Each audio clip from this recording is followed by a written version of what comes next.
सबजना आज हाम्रो विदाई कार्यक्रम यस्तै गरी एकदम खुसी लागेको थियो। हाम्रो राजेश खन्ना फिङ्गर लगाइरहेको छ होइन।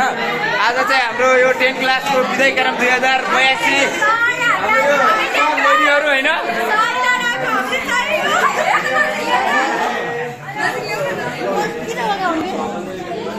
ल हेलो गाइस, आज हामी चाहिँ सारा आएको होइन। यो मेरो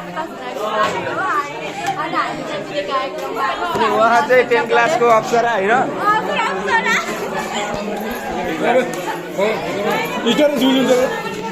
म्याम तपाईँलाई के कुरा भन्नु मन लाग्छ?